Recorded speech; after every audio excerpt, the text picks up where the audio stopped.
Okay, so this is going to be one of those long-awaited client offering videos. I used to do a lot of these.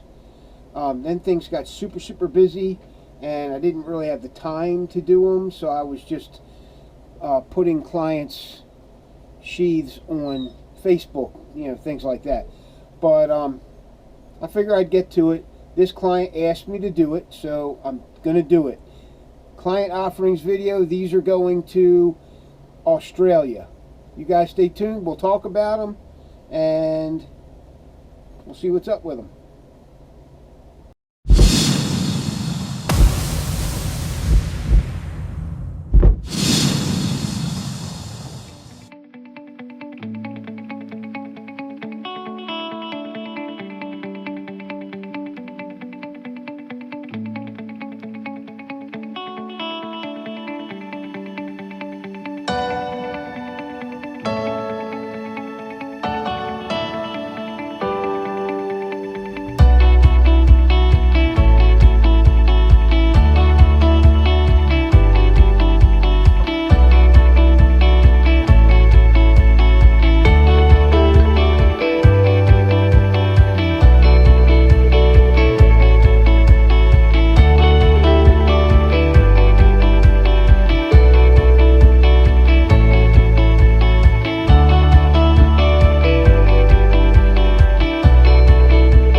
Okay, so let's get the biggie out of the way, okay?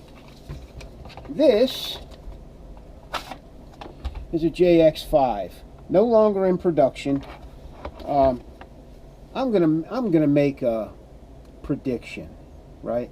This is a popular knife, and I think Ark River would do well to keep it in their lineup, right? I know they sold a bunch of them, right? But that would be up to Mike Stewart. Mike, I think you should keep this one. Alright, so this one was mine. It had black scales, okay? Here's the scales. And this particular client who lives in Australia asked me if I would sell him mine, because you can't get them anymore. You just can't get them. And I said I would do it. Right? Anything for a client. Almost anything. I tell you, I thought about this long and hard. So he didn't want the black scales. So he said, hey, can you find a knife maker, or do you work with a knife maker who can rescale it, put new scales on it? I said, yeah, I do. Josh Blankenship at Ankura Knife Company can do it. So this is what he chose. This is, I think it's called Devil's Cut. I'm pretty sure. From Voodoo Resins. These were, put on and shaped by Joshua Blankenship at Ankura Knife Company. He does quite a few of my knife designs. He builds them, and then he sends them to me, and the client and I work on a sheath together for him, right?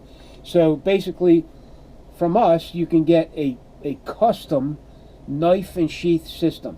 Absolutely custom. Completely yours, right? From beginning to end, right? Knife and sheath. Alright, so here's the JX5. The handles are on it. Josh did a bang up job. Really nice. Really nice.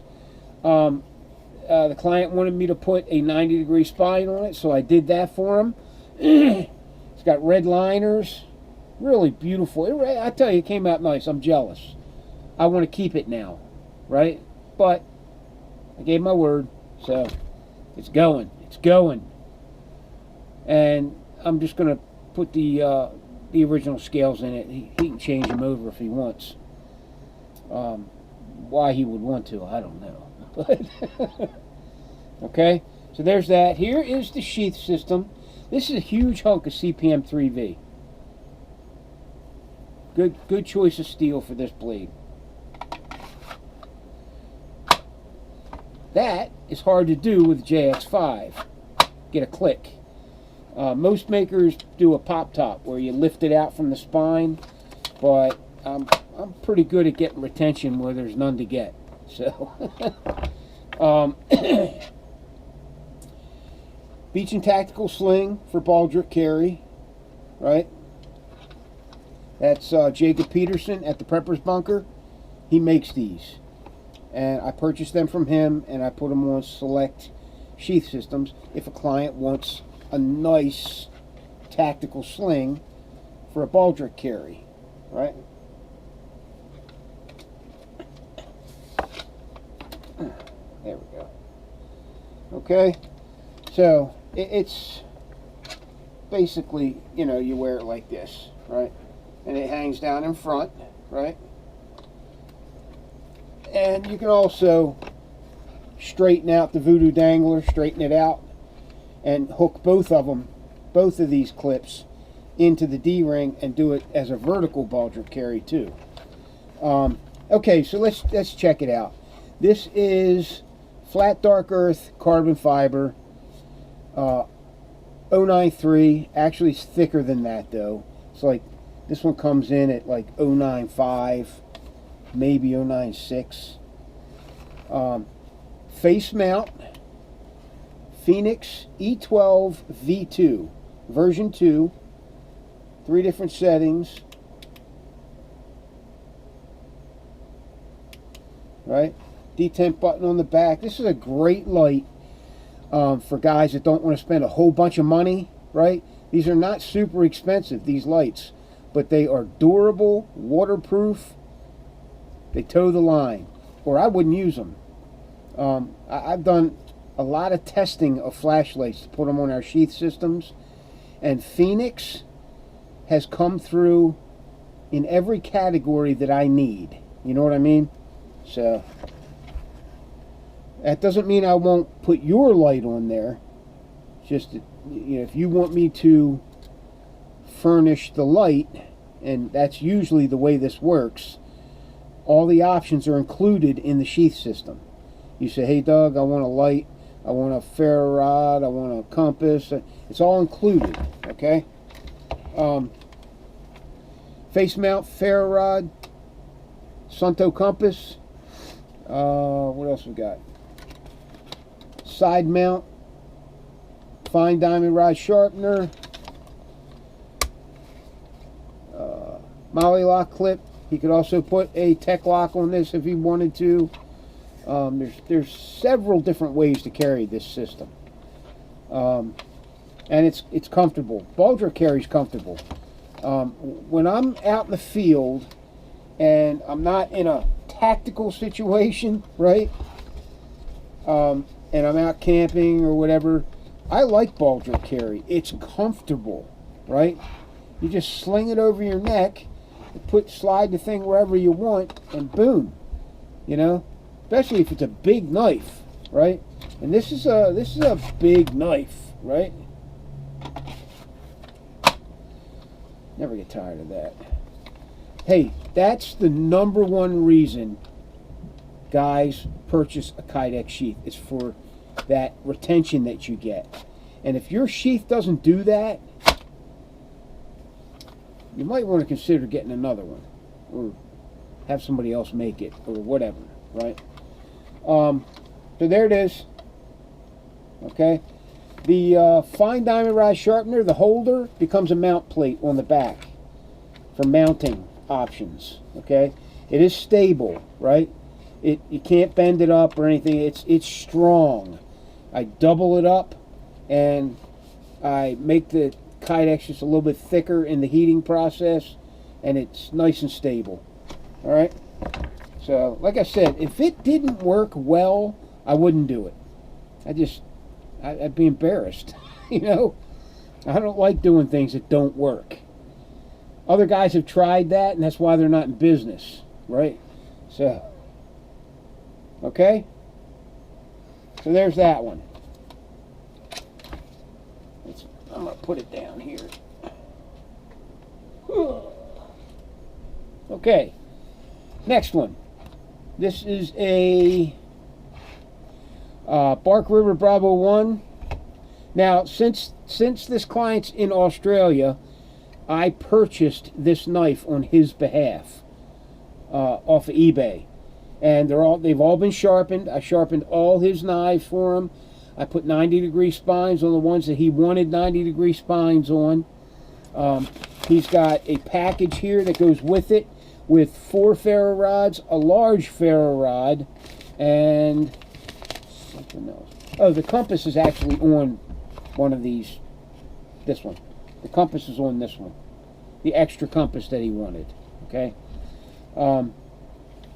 So here is Bark River Bravo 1. I do a lot of Bark River knives.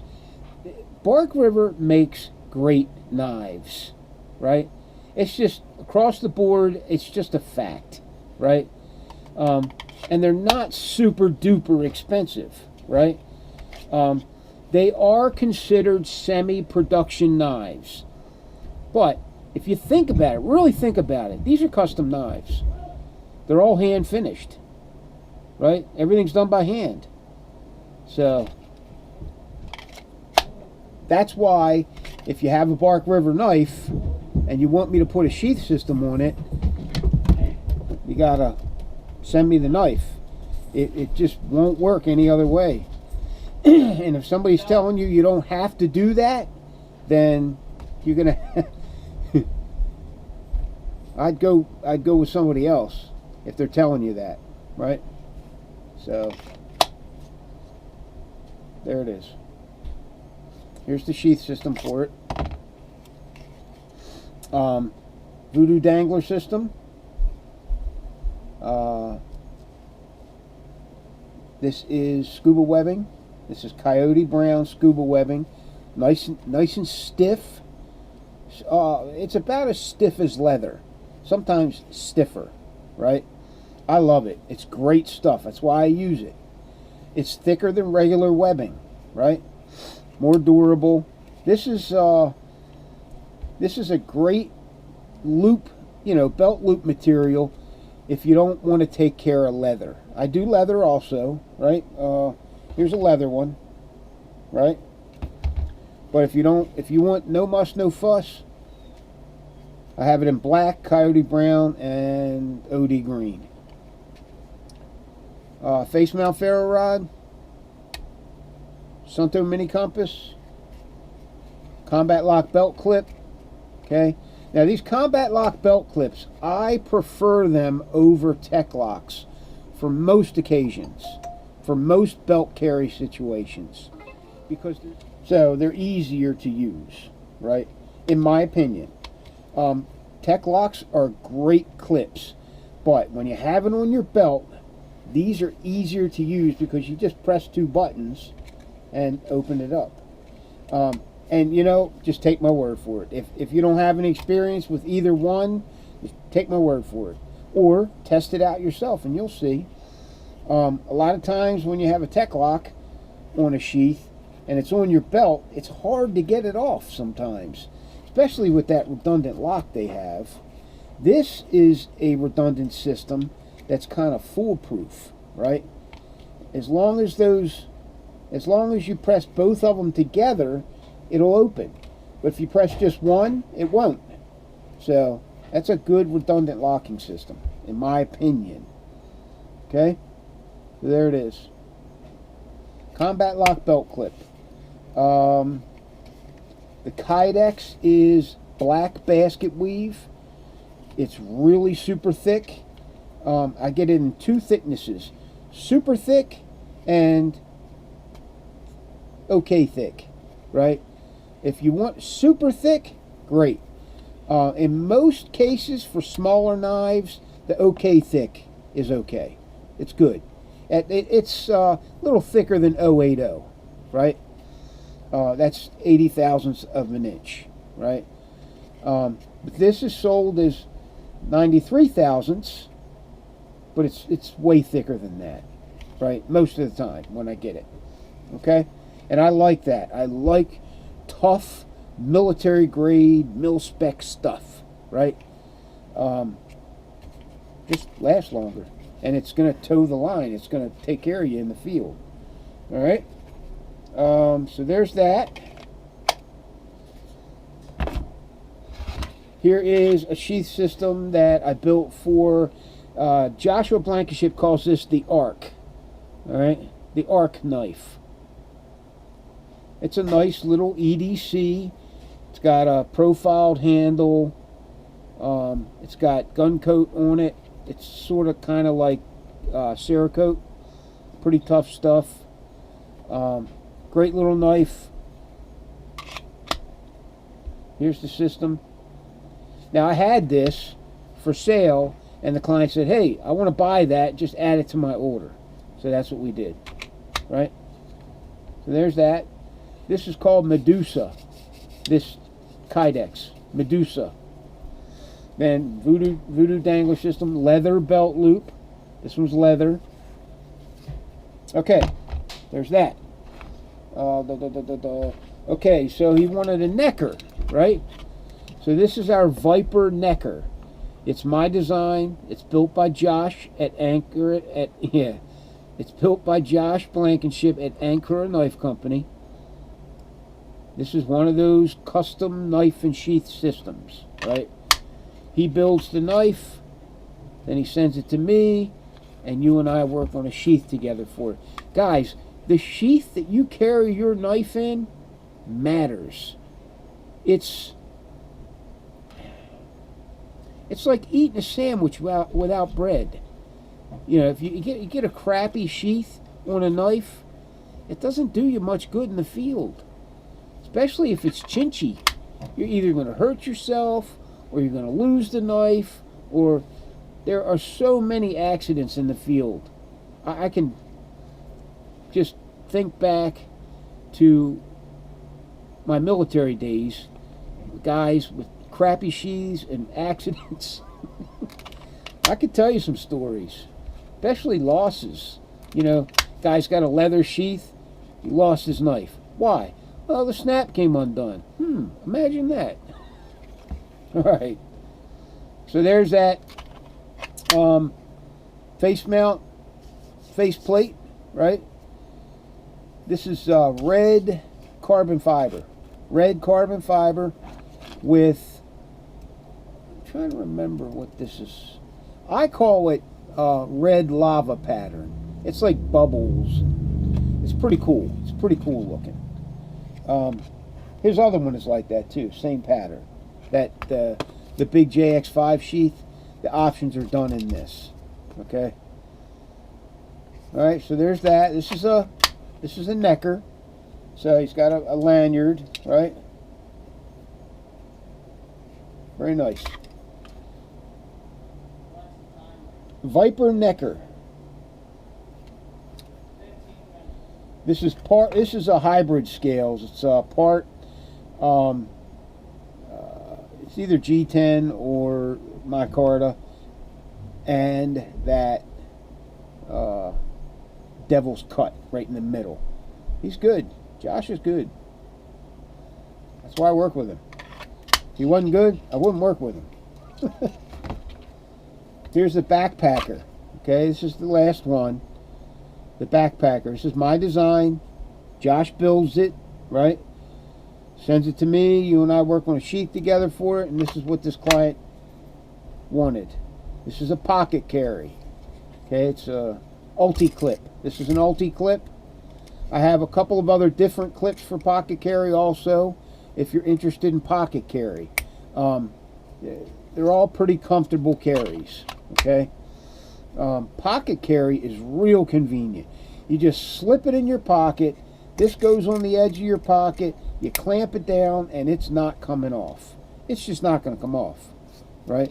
It's on there to stay until you release the bail and take it out of your pocket.